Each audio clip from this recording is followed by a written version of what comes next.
Okay, Nelson's opponent has arrived. Handshake, and the round 2 is started. I can bet here the first move we are going to see e4 from Nelson. Yeah, what happened? The opponent immediately answered c6, and now I also can bet that Nelson is going to play d4, and after d5 I don't know. Either he's going to play e d5 and follow chess mode repertoire, which he has recently learned, or he will go with his knight c3 and then bishop c4, this gambit that is his favorite that he plays often. Okay, he started with knight c3, actually the second move, which means he's going to his gambit. He will play, I guess, d4, and after the e4, bishop c4, going to his favorite gambit with lots of tricks. Okay, yeah, d4, that's what happened, and d4, it seems opponent has prepared, and if after bishop c4 the opponent plays quickly a move, that will be a red signal that opponent is fully prepared, and in Nelson's shoes I would deviate somewhere. Bishop c4, yes, this is where Nelson goes, delaying taking knight e4, and preparing lots of tricky variations after knight f6, f3, sacrificing the pawn, castling short. Recently we were discussing these variations with Nelson at his YouTube channel. So the idea is short castle, lots of attacks to this f7, and white has quite interesting compensation. The other idea I showed Nelson is sometimes you can even castle alongside. So when the opponent castles short, you can easily push these pawns. And now the opponent thinks, which is a very good, this means he is not prepared. That's very good. Otherwise, often when you play some gambit and the opponent starts blitzing quickly, move, you're like, opponent prepared against my surprising gambit, and probably I should have played something else. But the opponent went into tank, and that's very good for us. Yeah, this is the good thing with surprises. Opponent will spend some time, and yeah, after spending about 3 minutes, opponent plays bishop f5 instead of knight f6, the most common move. Yeah, developing the knight and defending the pawn. Black defends the pawn with this way, which makes sense. Yeah. In the future, black is going to play e6, so their bishop will not be locked on c8. We limit it with this pawn, but it will be already active. And Nelson plays immediately f3, which is also good for us, which means Nelson is prepared against this variation with bishop f5. So Nelson is still in the book, while the opponent is not. So the opening part, we can say, succeeded for Nelson. Now black has two options, basically, either take knight f6, maybe third option also just give up the pawn, but also the opponent plays knight f6, which is probably the most logical move. If black takes here, yeah, they keep the pawn, but that helps white to develop the piece. While with knight f6, black develop the piece and at the same time defend the pawn. Now Nelson thinks, I'm sure he has faced this millions of times, and he knows this very well. I'm not sure what we were discussing with his last time. There were a few options. I think one was with g4, g5 at some point, attacking these two pieces, the defender of the e4 pawn. And the other option, as far as I remember, is fe4. And after knight e4, there were some tricky variations with queen f3, attacking these two pieces. There were a variation with bishop f7 right away. Yeah, I guess something like this we are going to see. Bishop f7, queen f3, so attacking here, not only attacking, pinning here the bishop, threatening here. So, and if knight d6 going back and defending the piece, some g4 move. I think this is what Nelson showed me last time. Alright, so Nelson took on fe4, yeah, took on the pawn. Now the opponent, I guess it's knight e4 is the move, yeah.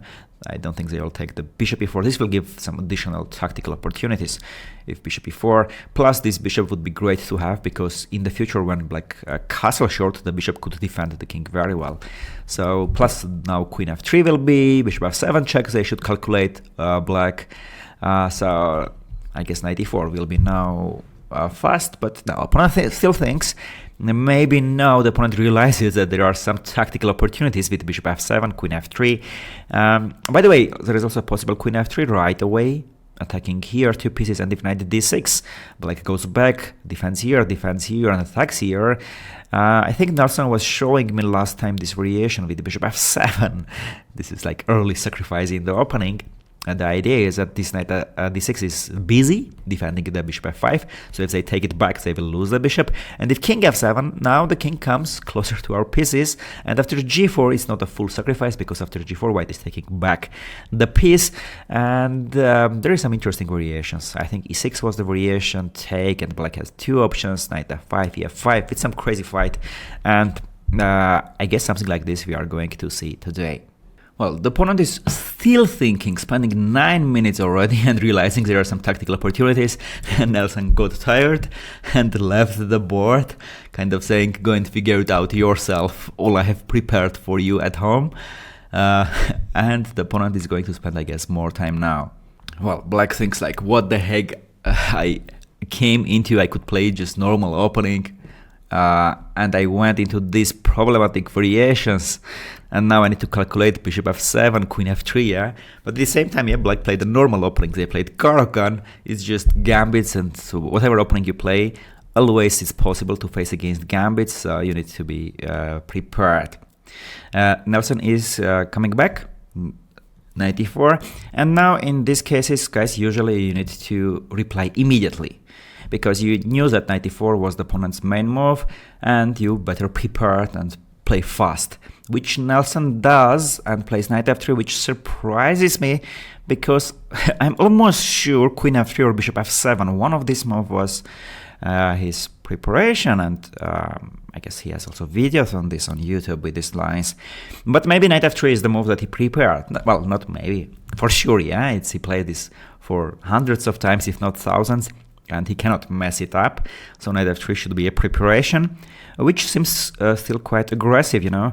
Now white has lots of threats. Let's say I'll just put random move for black just to illustrate the idea. Now we can take, and here bishop and f7 pawn, which means we can make some double attacks. If you play knight g5 now, attacking both the bishop and the pawn, black can defend, retreating back here, or even here better and closing it. But we can do even better, take bishop f7, and after king f7, knight g5 check, attacking the king, fork, and taking back the bishop, after which black's position will be crushed. So here, when Nelson played knight f3, there is already problem for black, they need to do something. Well, and black played e6, smart move, closing the bishop and opening black's bishop, and Nelson castle short, which is kind of still remaining tactical opportunities. Now, while castling, because there is no f2 pawn, which was Nelson's sacrifice, now the rook is already developed. Usually you castle and then bring the rook to e1 to the center, yeah, but now because there is no f2 pawn, the rook is ready. The knight can help at some point, attacking the f7 by jumping to e5 or g5. And the good thing, another good thing here for white is that they are now very ahead in development. So they have developed 1, 2, 3, 4 pieces and have castled. So 1, 2, 3, 4, 5, while black has just 1, 2. Yeah, and here black should play very precisely in order not to get mated very quickly in the game. So they have here problems with the development. They need to decide where do they castle, short or long, and it's quite unpleasant in such cases for black to get under such attack. Plus, you clearly see with the time, Nelson has 1 hour 31 minutes, which means Nelson is still in his book, and you have spent already over 10 minutes in your first moves, and you have no idea until where the opponent will be in the book.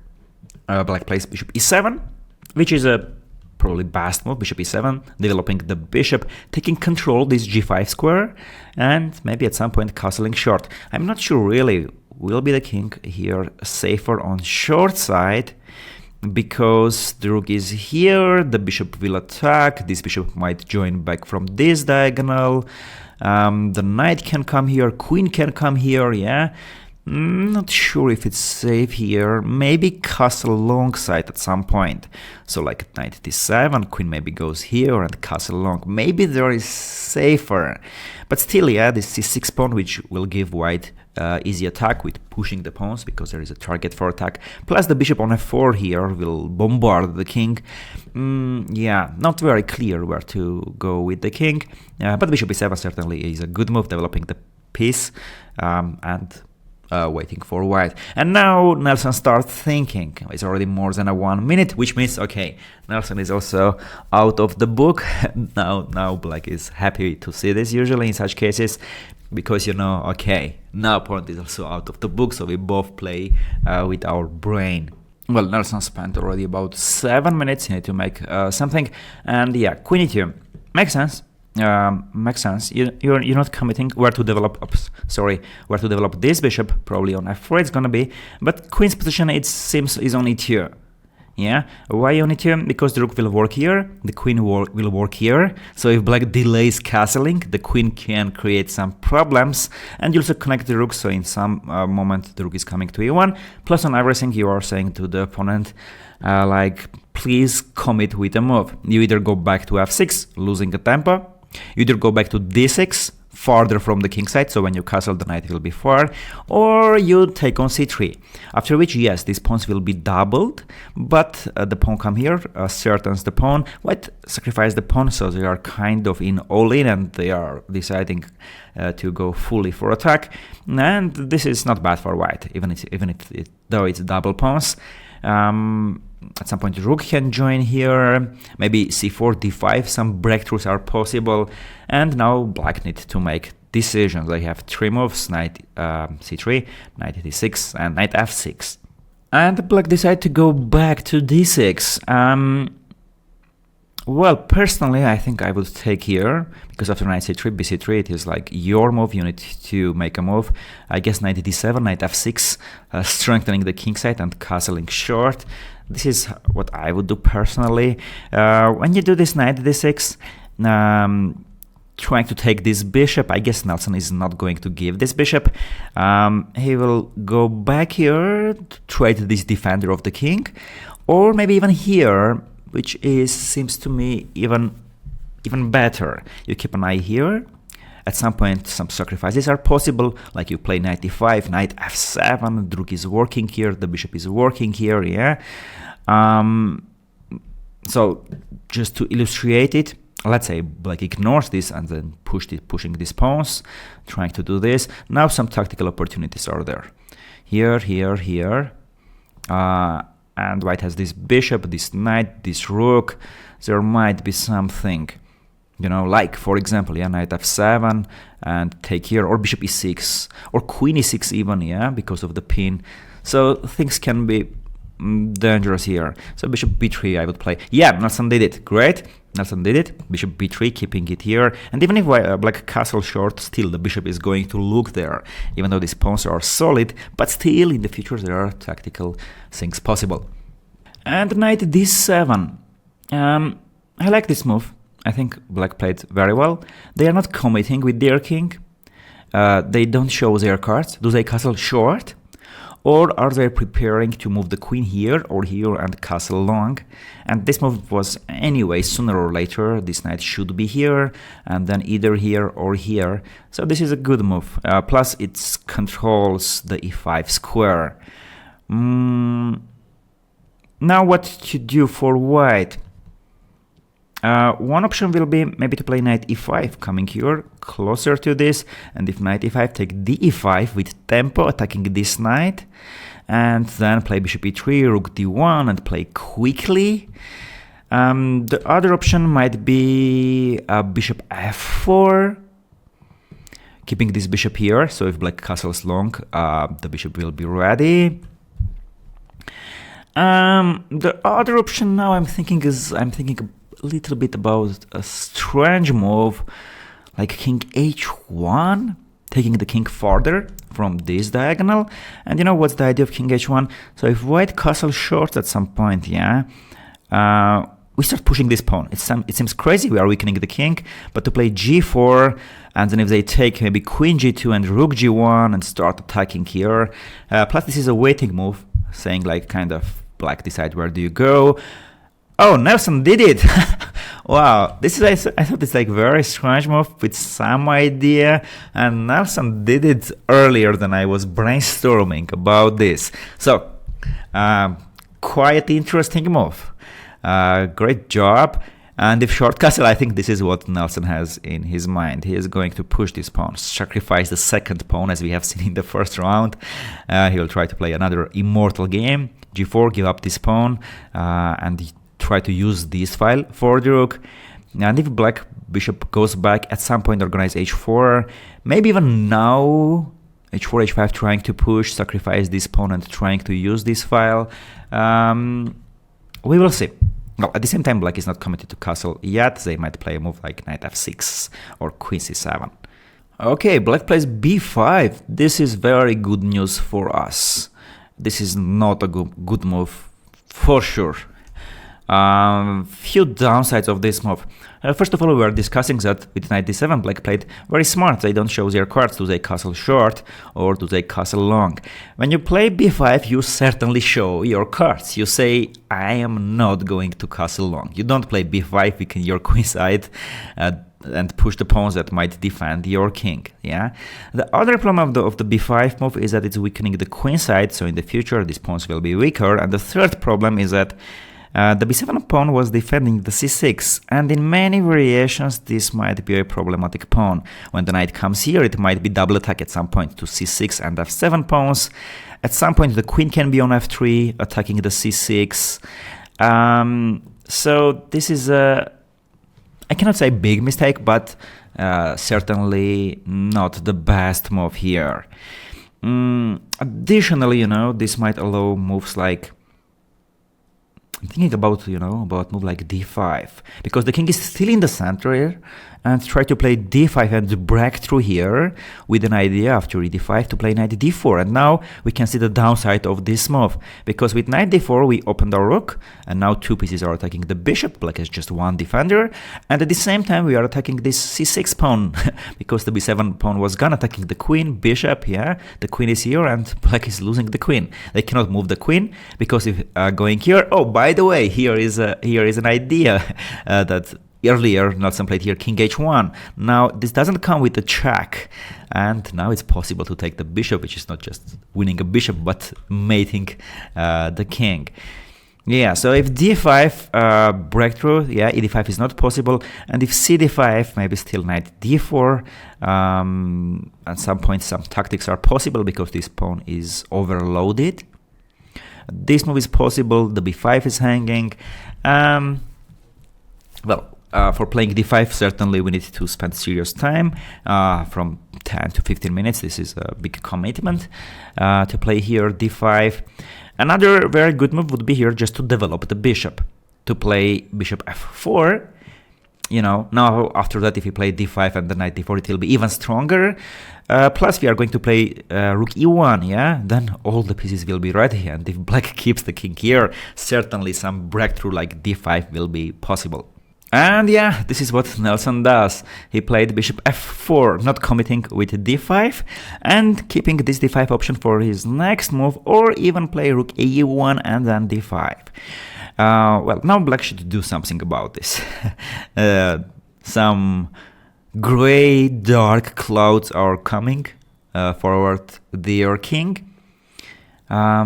So they need to decide. They certainly is not going to castle long, so either short castle or move this knight to f6, stopping the d5.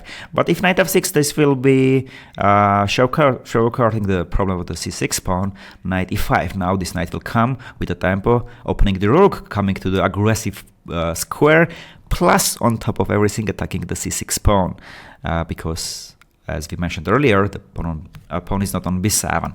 Now I guess the opponent Sanjay is going to feel the downside of this b5 move. Nelson left the board, got tired of the opponent thinking, and black plays knight f6. Yeah, they still don't commit castling short. I guess black should do, because here is very dangerous already. The queen is here, d5 is coming, rook a1 is coming. They should castle, because if knight f6, yeah, knight e5 is coming, attacking c6, keeping an eye on f7, plus after knight e5, it also opens the queen, not just rook, so at some point g4, h4 is possible, or g4, g5, attacking those two defenders of the king. Now black's position is getting quite dangerous. I hope now Nelson will come back and bam, go 95, and after which black will spend another time to decide how to defend the c6 pawn with queen b6, rook c8, queen c8, and at the same time calculate all kind of possible tactics around their king. Nelson came back and he is playing rook e1. Well, still a very good move, you know. You bring your last piece and develop it, just develop it. It stays on the best possible square, staring at black's king, and it's coming some very dangerous move like d5 or the mentioned knight e5. Next, this is also possible. I would certainly play knight e5 here because you bring the knight to a best possible position and you do it with a tempo, attacking on c6, opening your rook, opening your queen. Such moves like cannot be bad. You make your piece very happy, you make your rook very happy, you make your queen very happy, and you make black's king very unhappy. So such moves, I'm calling them 1 second moves. When there are too many good things in your one move, they are just 1 second move. You just do that, and when black defends this pawn, let's say rook c8, yeah, now you can think what's your next move. Is it gonna be rook e1? Is it gonna be g4? You calculate knight f7 or queen f3 even, looking at this c6 pawn together with the queen, yeah. So knight e5 clearly is the best move. Rook a1 I think is the second best move. Clearly very, very useful, bringing it rook, looking at the king, and now I think black is almost forced to castle.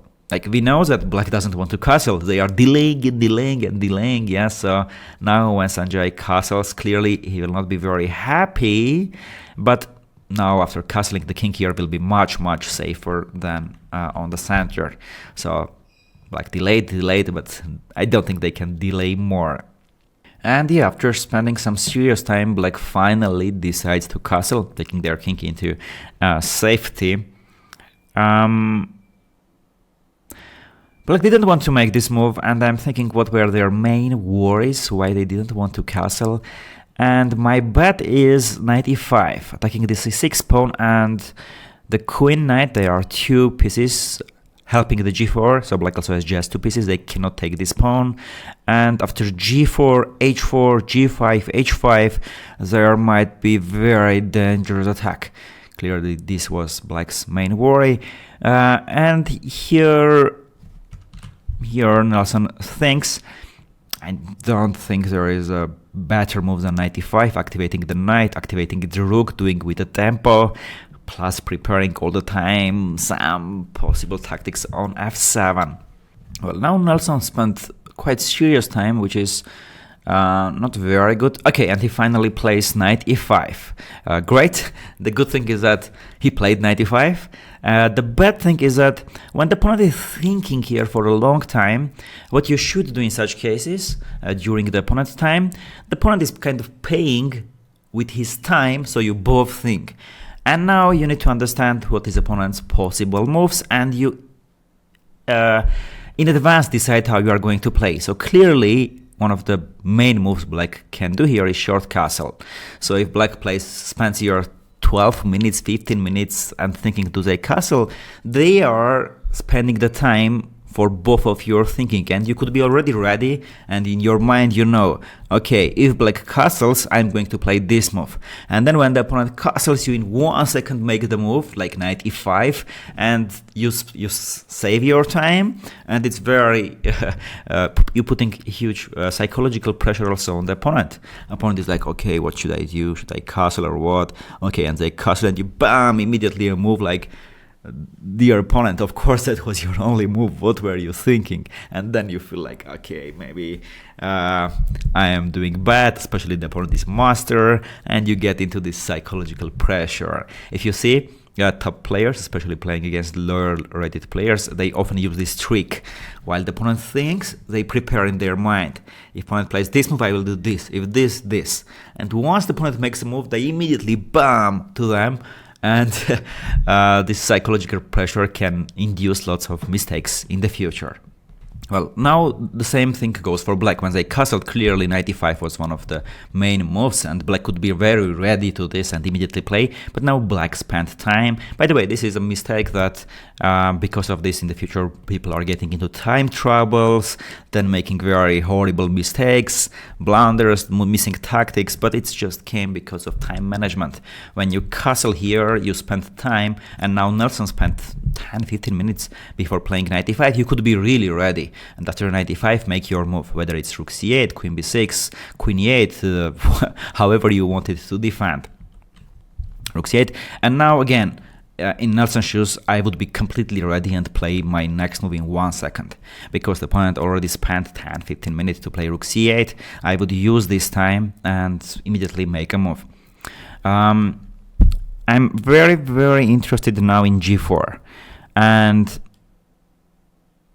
if I had to bet, I would say like he's going to play g4 with the tempo, and after bishop g6, h4, h5, attacking here. You know, maybe even queen g2, bringing the queen towards with this g file. At the same time, attacking the c6 pawn. Yeah, so this comes kind of with the tempo. Queen g2 and then h4, h5, g5.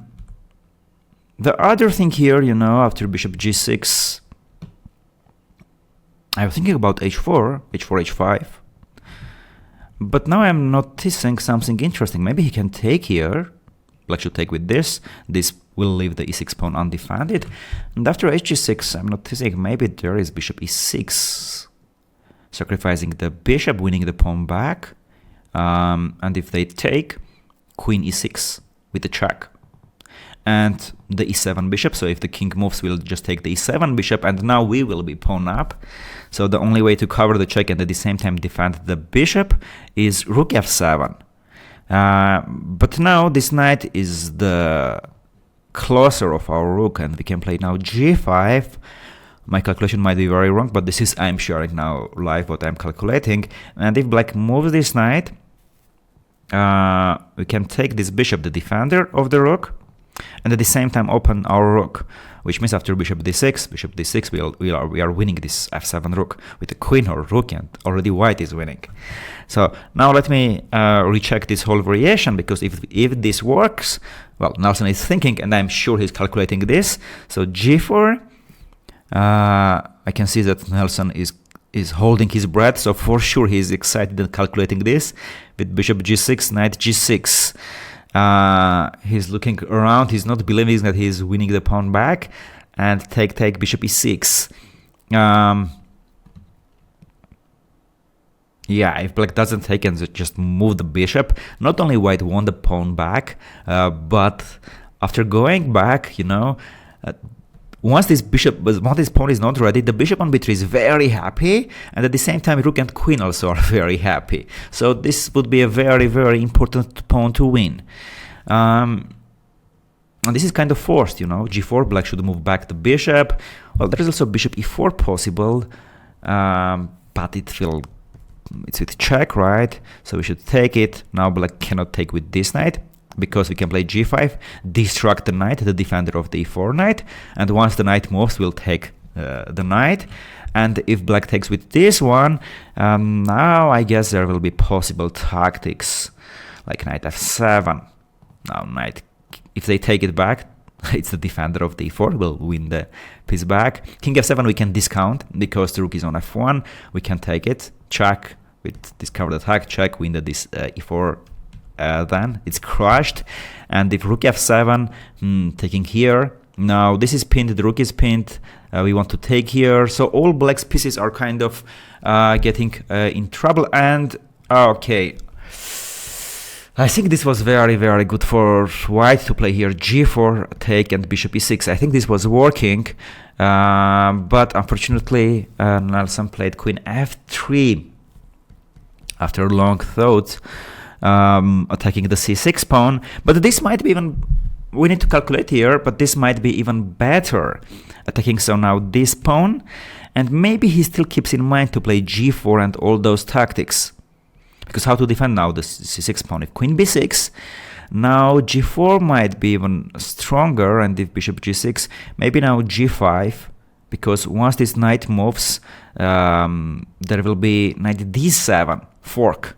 Here the queen and the rook will be under attack. So queen b6 I guess is not possible.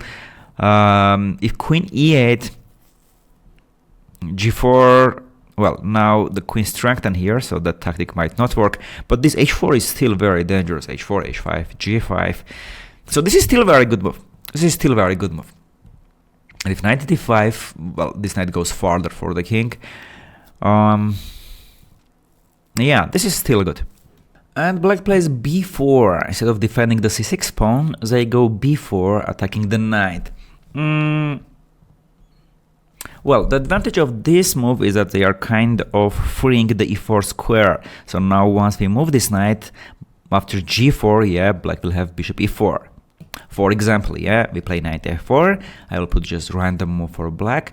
Now we cannot play g4 because of the bishop e4. Now our knight on c3 is not guarding this position, and we are going to give up our exchange, taking that with the rook. The downside of the b4 move is that after knight a4, the knight comes to c5, and not only it covers the e4 square, but from c5 it is at some point will join the attack to this f7 and d6, and therefore there might be even more sacrifices around this. I guess now bishop e4 might black play. Nelson is thinking, so knight a4 is the move, knight e2 you don't want to go, so this is the place. Maybe, you know, maybe also a move like, maybe not to move the knight, but to play g4 now. This might be interesting. So with an idea, if you take, I'll take your bishop, and at the same time open this g file to you. And because my knight is on c3 yet, you cannot play bishop e4, I will take.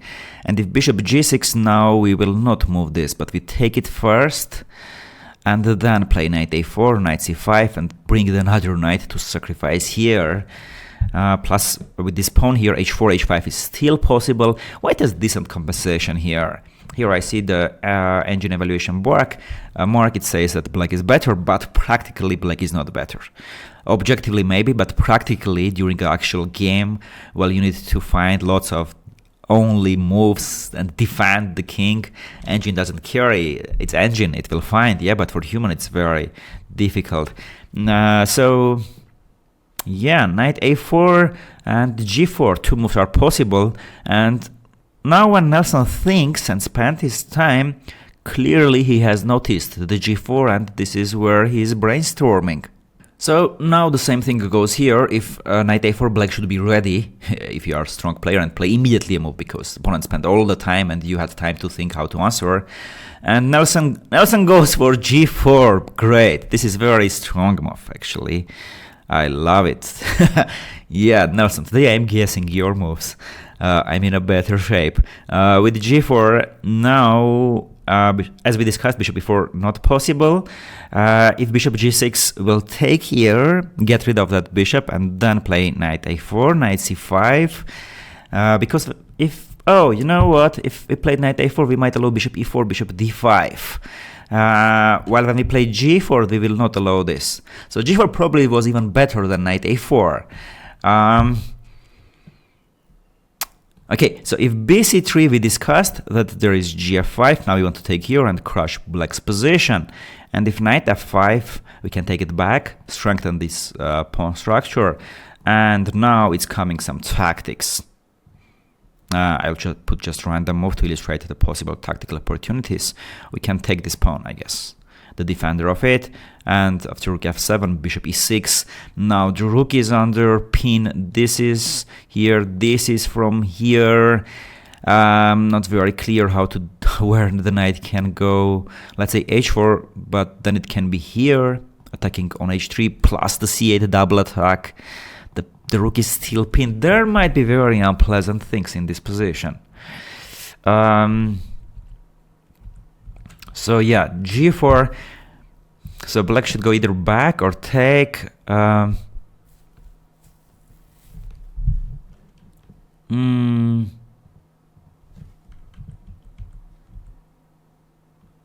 some reason, engine doesn't like the g4 move. Well, I don't know, but it's practical for sure.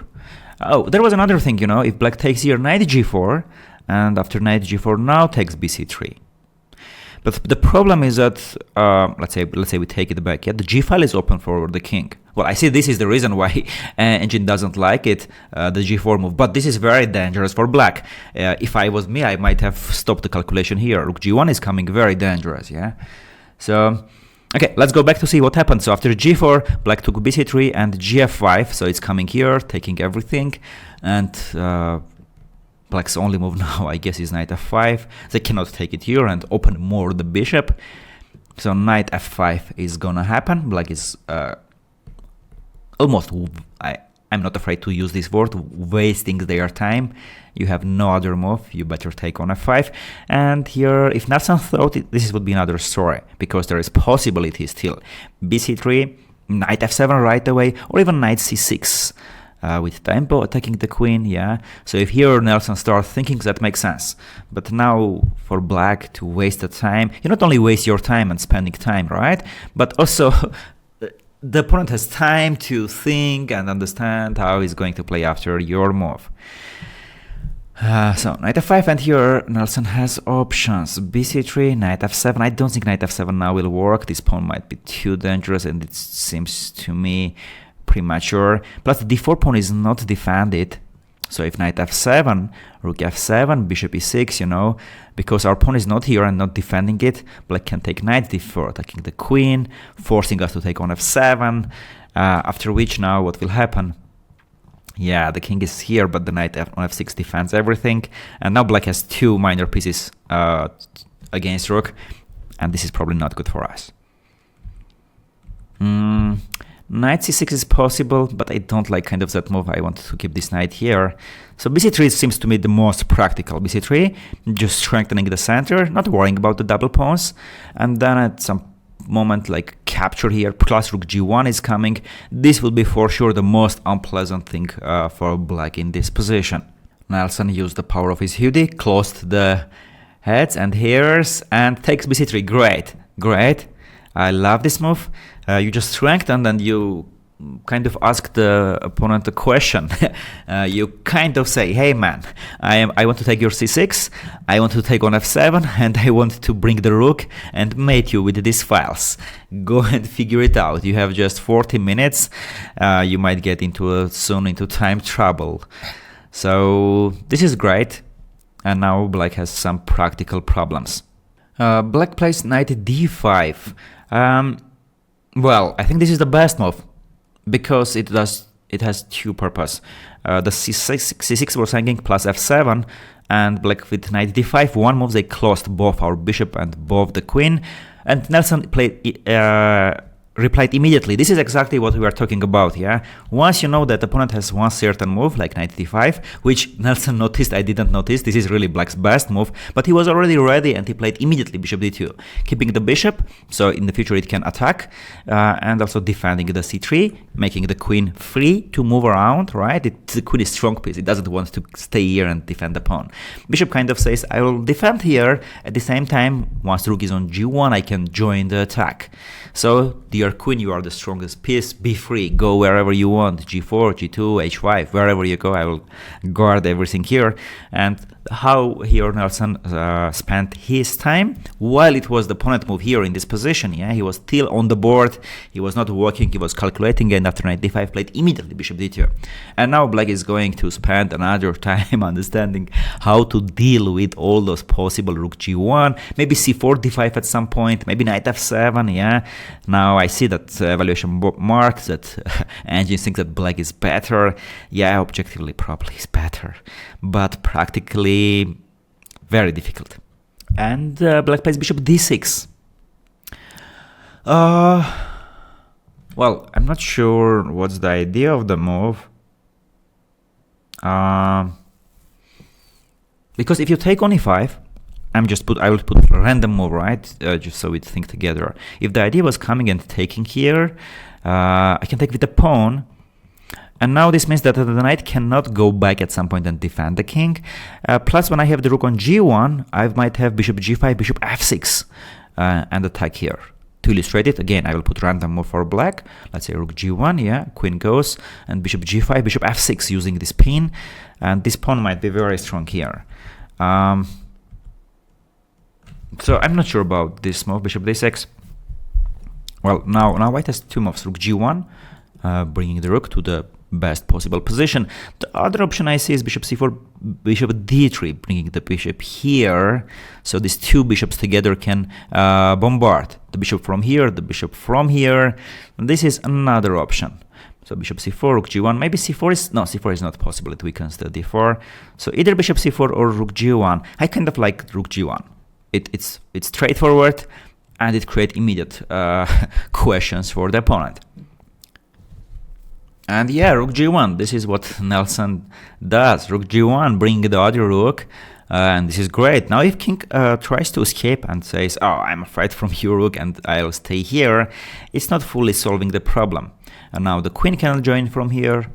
At some point the rook also can come to h-file. It can be from here, it can be from here if these pieces are not here. Maybe rook e4, rook g4 will be possible. So yeah, unpleasant. I like very much Nelson's position, and he has all chances to play a very beautiful game and finish the game with beautiful sacrifices. At some point the knight is not there, some rook sacrifice on g7 or queen sacrifice and then rook. There are lots of, again, the dark clouds in black's position. Well, black spent another 5 minutes probably, or 7 even.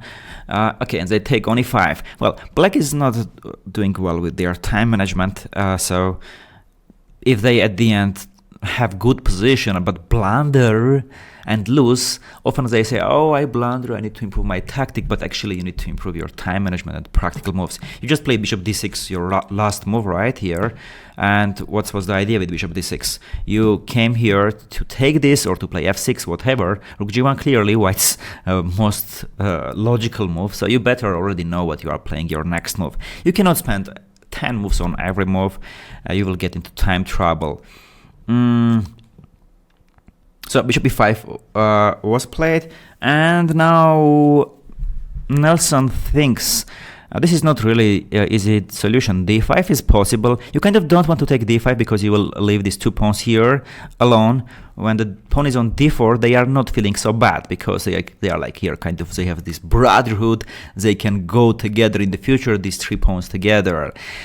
So strategically it is dangerous, while dynamically makes lots of sense.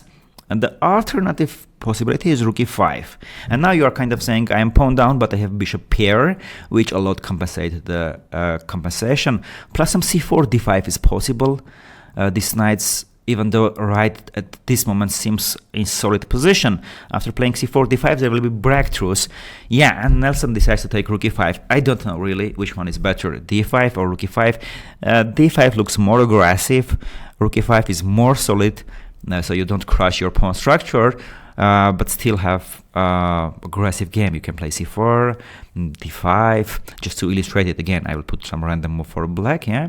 Now c4, knight goes, let's say here, d5, and this knight is very unstable, because if you take and you take with the knight, this pawn doesn't know whom to defend, this knight or this knight. You just take it, and that's it. You win a piece here and piece up. And black plays knight e7. Okay, this time good time management for black. They were ready for this and they spent very little time. Playing knight e7 makes sense. Makes sense. This is a good move actually. It strengthens this cooperation, because the knight on f5 is a very important piece, defending a very vulnerable square on g7 around the king. Yeah. And now when the knight is on e7, it actually, this knight defends the g7 pawn, not directly, but through strengthening this knight. So this defends here and this defends the g7. Yeah. So they have here this strong cooperation. Plus, on top of everything, the knight can go to g6 and completely lock the rook. So this was a good move. Now what to do? Well, maybe bishop g5 here. Temporarily locking the rook on g1, but pinning the knight, the defender of the f5, as we were talking about, preparing some bishop f6, not that there is a pin, and black cannot take it. To illustrate the variation, let's say black plays some random move, yeah? We can maybe even take here, remove the defender of the king. Black cannot take it back because of the pin, right? And now play this move, so another pin. Black cannot cover this file because the knight is pinned, and how to defend the g7. If g6, now the bishop can kill here. There might be some queen h3, queen is coming to h6. looks very dangerous. So bishop g5 might be here a move that keeps the speed and keeps the problem of the black. If f6, kind of here, doing a fork, there is bishop e6 check, but there, like, just to stop the calculation of f6, I would see rook e6 and I would stop my calculation, which means I'm winning a pawn back, and I'm threatening rook d6 check here. This covered attack with the check and winning the queen. For example, taking back, yeah, rook d6, moving the rook with a check, and next move winning the queen. So after f6, I don't know what is the best, bishop e6 or rook e6, but I don't need to calculate that now. All I need to know is after bishop g5, black cannot play f6, I'm stopping the calculation. And yeah, threatening now rook f5 and bishop f6, and creating here problems on the black's camp. Nelson brought the bishop to g5. Great, he did the best move. While he was thinking, I quickly checked with the engine. Indeed, this was the best move. Quick reminder, we threaten rook f5 and the bishop f6, and now black need to decide again how to defend. So black is clearly suffering all the game, even though they might have advantage, they are pawn up, but it's a struggle during the game. All the time you need to understand how to defend against all those threats. Well, at the end, if you do everything correctly, you win 1 point, but you clearly sweat for that 1 point. Okay, black played queen d7. Yeah, they unpinned the queen, and now the knight on e7 is again effective. It defends the f5, and which defends the g7, and they want to play knight g6. The problem I see, well, if bishop f6, the first move I want to calculate is seems knight g6, and the knight is really locking here. The knight defense seems black is okay, probably. Okay. Well, one option is possible, you know, bishop c4, bishop d3 now, bring it here. But the move I want to calculate here is maybe bishop e7. Because black cannot take on e7 with the queen, keeping the knight on f5, defending the king. Do you notice, guys, why black cannot take it? Well, if you notice that the e6 pawn is pinned here, and we can take queen f5, winning a piece, that's great.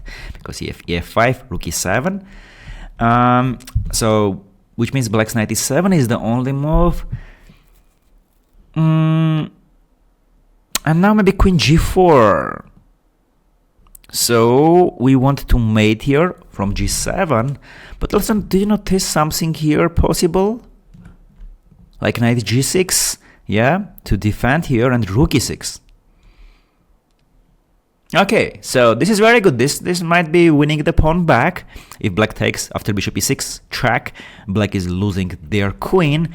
At the same time, after rook e6, now black has a threat. So for example, c5, white is going to use that the black's queen is undefended, and rook g6. Black cannot take the rook because they will lose the queen, and if queen g4, we hope next move to take the rook. No, we'll take that queen back with the bishop. Sorry, back with the rook, and we have here extra bishop. So let's do it again.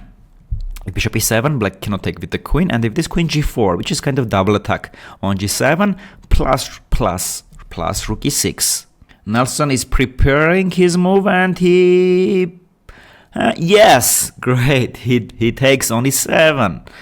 Very good. Very good. I guess he noticed this. To give up the bishop, you have to notice queen g4. Queen g4 and then rook e6. Well, now also he stands, and I think he's excited. He is excited about this. I'm betting that he has seen queen g4. The opponent returned and took on e7 with the knight quite fast. All right. opponent is over 2000, so certainly he noticed it after queen e7. Queen f5 is there, and now if he allow knight g6, black will be fine. Maybe not. Maybe still there will be problems, because if knight g6, h4, h5 will be on this knight. But if Nelson found the queen g4, forcing knight g6, and then rook e6, threatening here, well, here black is in trouble. Oh, you know what? If black decides to make a move like this and defend the queen, you know what? We can win here. Do you see how we can win? You can pause the video and think. Well, I guess there is a very beautiful way. Rook g6 with the same idea. If queen g4, we take back with the rook. Black cannot take back with the f7 pawn. And if h6, do you see the winning move? Yeah, you can take queen g6, because the f7 pawn is pinned here. Queen g7 is coming, and queen cannot, there is no way to defend the g7. Well, there is temporarily way to defend, but just losing the queen and then queen g7. So this means that after queen g4, black might be in serious trouble. Where are you, Nelson? Please come back. Come back, man. We all are waiting for you. Now Nelson thinks, and hopefully he will find queen g4.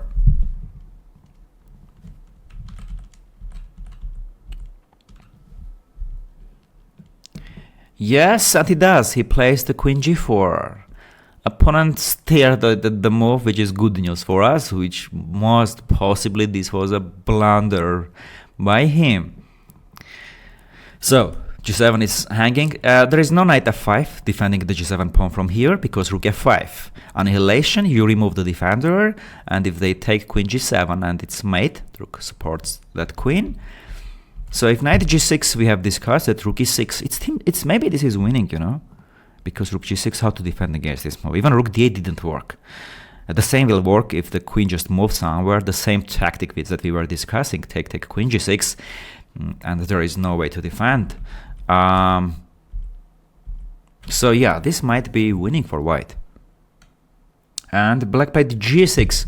Oh, I kind of forgot about the g6 move. Yes, this is probably the only move. Well, I thought white is winning after knight g6, rook e6, but there is g6. I forgot about this move. And yeah, black played correctly, g6. Well, now still rook e6 is coming, so you lose your pawn, but you are not getting mated, so the fight continues.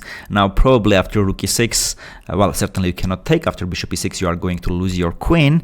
So you lost your pawn, pawns are equal, and this is some dynamic equal position probably, because white's pawn structure here is still less solid than black's. But at the same time, white has a bishop over knight, and the fight is going clearly to be on both sides. Here and also here, black has here vulnerable pawns, and the bishop in this case might be better than the knight. So about equal position we are going to see. Especially after rook e6, it's coming rook g6 next move. So black needs to defend the queen somehow. Move the queen or make a move like rook d8 or rook c7. So after rook g6 take, it's not free, the queen.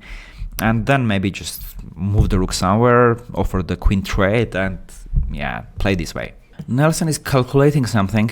Clearly he has seen rook e6. Maybe he is brainstorming to take on e6, winning the pawn, but in the future will being forced to trade the queens, or maybe to push h4, h5 this way, and he takes the pawn towards the e6 pawn. I think he's a bit unsure, but yeah, yes, he's sacrificing the rook. Black cannot accept the sacrifice again, because after f e6, bishop e6, it's check, and then black is losing the queen. Black should have been ready for this move, and yeah, they played immediately rook c7. This is smart time management. So black is fixing their earlier mistakes. These were not doing it correctly before, but now they did it correctly. And now Nelson has options. Where to move the rook? Well, black doesn't actually want to take it, so if he wants, he can keep the rook here. But there is something we need to decide in this moment. What are the pieces we want to trade, and do we want to trade the queens or not? So we have bishop against knight, right? And there are queens on the board. Usually this is a rule of thumb. Queen and knight works better together than queen and bishop. Because queen works with vertically, horizontally, plus diagonally, right?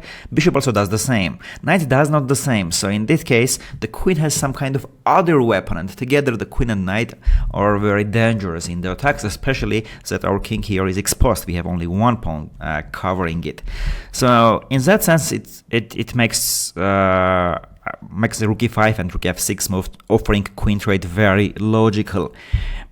Alternative moves might be like h4, h5, just pushing forward, or you know, maybe a move like queen e4, opening this rook, and preparing sacrifices on g6.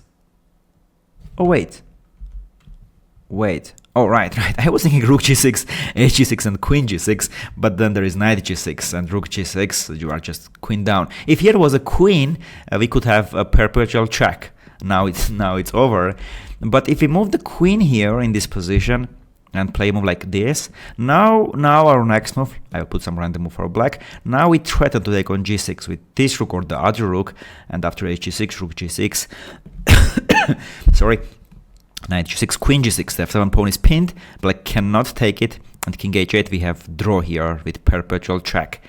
But yeah, I'm not sure even Nelson wants to make a draw or not in this position, because if he just moves the rook e5 or rook f6, he can continue the fight. He has bishop over the knight, equal pawns, will be very interesting endgame to play. Queen e4, preparing rook g6 or h4, h5. So 3 moves, yeah. Queen e4, h4, h5, or just rook e5, rook f6. 4 moves actually. So here Nelson, if he spends your serious time, this is a critical moment of the game. This will be fine. Which Nelson did, and after long thoughts, he is playing queen e4. Okay, this was one of the moves we were thinking about, and it seems after queen e4 he is kind of saying, you know, I will take on g6 and make a draw. I will do this, sacrifice my 2 rooks on g6, and then queen g6, queen h6, perpetual check, which we discussed. The opponent is back. He's kind of surprised over this. No, not very surprised. He didn't think long enough and played knight d5 quite quickly. The other move I was thinking was maybe king g7 to strengthen here and also run from this bishop. But this move also is fine. It's maybe the best move even, because now the bishop is closed. Oops, sorry. The bishop is closed. Now black threatens to take on e6, where we should put the rook back. It's under attack, yeah. If we take here, it's just temporarily solving the problem, because after take, the queen is under attack plus the rook, so we lose it. But rook e5 we have, everything is fine here. Moving back, if black takes on c3, there will be possible to take on g6 with the rook, sacrificing it. And well, now it's not perpetual check, it's actually winning, because after queen g6 we still have one more rook, yeah? In the previous variation we were sacrificing 2 rooks, now we sacrificed 1 rook. And after king h8, rook h5, there will be a mate. So this means that after rook e5 back, black cannot take on c3. And if f6 trying to still trap the rook, it's not trapped. There are lots of options. We can take on d5 and take on d5 back. We can put the rook on e6 because the pawn is gone from f7. We can even play rook h5. So I'm not sure what about Nelson is thinking. Rook e5 seems the only move. Yeah, he's finally bringing the rook to put it back to e5. What? What was this? Why did he give the exchange? Well, after rook c6, he's going to play what, bishop d5 or queen? What was the plan? Well, I guess bishop d5 was the plan. Well, with the hope after rook c3 to make a draw, like rook g6, h g6, queen g6, and similar to our variations, like this perpetual check. But black can make other move instead of rook c3. They can move it to d6 or f6. Now everything is defended, and now our king will be much more weaker, plus we are material down. Yeah, we have these 3 pawns, but with just 1 bishop will be difficult to push these pawns. If you had 2 bishops, okay, 2 bishops support all the squares, but with 1 bishop, so this is just lost now. Why did he do this? Did he sacrifice it, or he thought that it's already his rook is trapped? But no, like after f6 he had so many options like rook h5, rook e6, bishop d5. I don't think so. Probably he sacrificed it, but why? Why did you do this, Nelson? Well, black is also confused, like what's happening here? Why did he sacrifice and spending time? Okay, finally accepting it. So rook c6 we have here, rook c6. Now I want to understand what is Nelson's plans. I don't think it was queen d5, because after queen d5, take, there will be another rook c3. So yeah, bishop d5, this was Nelson's plan, with hope after rook c3 to sacrifice the rook and make a draw, but black can just move the rook somewhere, d6 or f6, and after that we have a problem. Yeah, and black plays rook f6. The best move, I guess, defending the f7, g6, avoiding all kind of tactics. Well, was this a blunder, Nelson? Did you think only rook c3? Did you calculate only rook c3 and wanted to make a draw? Or you misevaluated this position and thought you are fine? I would love to answer to ask you after the game this question. I'm confused myself, but well, I've played poker some years, and with poker face of Nelson, it seems he forgot about this with his body movement. It seems to me that he miscalculated something. He thought rook c3 only. Yeah, Nelson is not happy what he does, but he played c4 at the end. Yeah, probably this is what you do. Now your only hope is these pawns, so you start pushing them. The bishop seems still good. Yeah, it defends the king. It looks here, plus it might support. But now the rooks are stronger. Black can bring the other rook. If you trade the queens, that's bad for you. If you don't trade, still bad. The bishop also is like good, but at the same time it stays in front of the pawns. And if you move the bishop, these two pawns will be vulnerable. And black played rook d8, not e8, but d8. Well, this is also probably strong move, because now you kind of stop c5, because if c5 you will lose the bishop, right? And now how to push this further? If you move the bishop, you lose this. You cannot push this, you lose this. So now the position is lost. This is sad. Rook e1, bring the rook. So okay, Nelson is agreeing that the rook has no more doing here anything. Everything is defended. So rook e1. Queen d6 makes sense, so black prepares moves like rook f4 or queen f4 even, trading the queens. And queen e7, so now Nelson wants to trade the queens himself. Makes sense, all good. And now rook f1 there is. Oh, I forgot about this. Oh, he put rook f2. Well, there was rook f1 also, because we cannot take it. We'll lose the queen, and if king g2, rook e1, queen e1. Well, still possible. Okay, he played rook f2, which is fine. Cutting the king, yeah. In the future, if the other rook comes to the first, it will be mate. Attacking this pawn, so this is of course still good move. All right, trading the queens. So queen d6, rook d6 going to be following, which did, and now maybe just give up this pawn. Well, possible one move is c3 to keep these three together, or just go aggressively to rook e7, keep an eye on f7 and take on a7. I guess, yeah, rook e7 probably is the best chance here. Yes, this is what Nelson does. So I like about this about Nelson. He is not resigning easily, and he is going to still create some problems for black. And yeah, even though black's position is winning, they still need to convert, and they don't have an easy opponent. Nelson is a fighter, and still the game continues. h5, I'm not sure about the idea. Well, maybe h4, h3 they want to have another pawn here and then mate. Plus maybe they think at some point in the future when they win this pawn is going to win the game. Possible. King g1 makes sense. So running from the possible mating cages and asking the rook to decide what to do, to take on c2, give up the f7 or go back. So this is a great move, Nelson. Well, black spent lots of time with their face expression. It seems they are not very comfortable with knowing the plan, how to convert it. So this is good news for us, and rook f4 eventually, not taking to c2, giving the f7 pawn, but keeping here, attacking the d4 and still keeping an eye on f7. But this is very good for us, because the rook, when I was here, it was very limiting the king. So rook c2 would be better, give up the f7, but take here.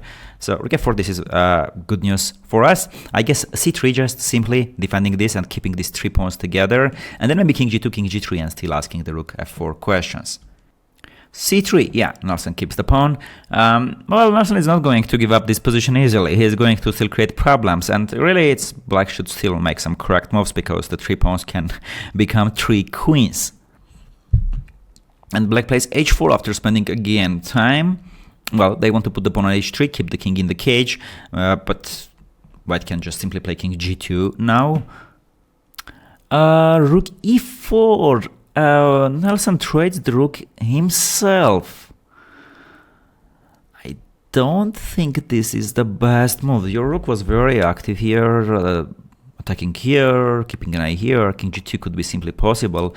The problem with rook e4, I think, is that now when they take, some rook e6 is coming, rook e3, and the rook will start attacking behind. So you better, I think, keep the rook. I'm not sure about this. It seems to me a mistake. Rook e4. Black was asking questions someone with their hands, and rook e4 was followed. Rook e4, bishop e4 back. And this is a case where if you take this, you knew its opponent's only move. You already had in your mind what's your next move. You cannot spend another 3 minutes from your 7 minutes. So here you should make a move which you had in your mind. So either it's rook a6 or rook e6, rook e3, whatever you had in your mind. You can spend 10 seconds to repeat and just make sure it was correct and make move. But black is unsure. Black is really unsure if they will win the game. I see that they have doubts in themselves. And yeah, black plays rook e6 after spending about 20% of their time. So it seems just 1 minute, yeah, but when you think in these terms, 20%, it's a lot. So you still need to calculate some variations, and spending the time this way might cause you problem. The bad thing for us is that this c3 pawn we are losing now. Now Nelson spent lots of time here because really like losing, so he's thinking how to create the biggest problem for the opponent. Bishop d5, I guess rook e3 will be followed, and maybe bring the king closer here towards the rook. Black still thinks, they didn't play rook e3 yet, and okay, they are playing. The problem here why I'm thinking about king f2, king e2, king d2, because if you just push, yeah, rook c3, you cannot push the other pawn because c5 will be lost, and if c6, yeah, the king just comes here, stays on the dark squares and block all the pawns, yeah. This is why I was saying that if you have just one bishop, it's difficult to push the pawns. If you had another bishops, you had here, imagine second bishops, yeah, then you would push the pawns, but with one is difficult. Okay, that's what happened. King f2, rook c3. I guess king e2, king d2. So to move the rook and then play c5. Also, by the way, with c5 they will defend here. So I guess this is the best way. King e2, give up this pawn and try to push this faster. It's still lost, but black should make some correct moves. Yes, this is what Nelson did. King e2. We are getting to the culmination of the game, and black brings the king closer, I guess. Say prepare king f8. Yeah, they did it. Makes sense. King f8, king is coming here. Now what? King d2, I guess. Giving the pawn, or c5 maybe first and then king d2. King d2 right away. Yes, both options were fine. Now black should play rook h3, get this pawn, and white is trying to push the pawn, but it's gonna be very difficult. You play with bishop against the rook. Also the king is here closer to your pawn, while this pawn is very far from your king. So after rook h3, like rook h3, c5, rook h2, or maybe king e7 just, and then rook h2. Yeah, rook h3, it's bad. What? Wait.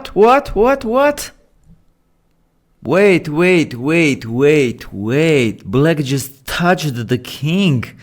asked Nelson if they touched, and Nelson of course said yes, you touched, which means if you touch the king with touch move rule, you need to make a move with the king.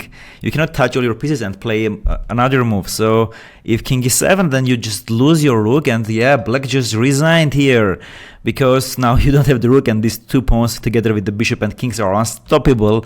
But this is a psychological issue that it's quite happens sometimes. Yeah, you think in your brain rook h3, c5, king e7, and you forget that the position is not rook h3, c5, and you play here king e7 and you give the rook.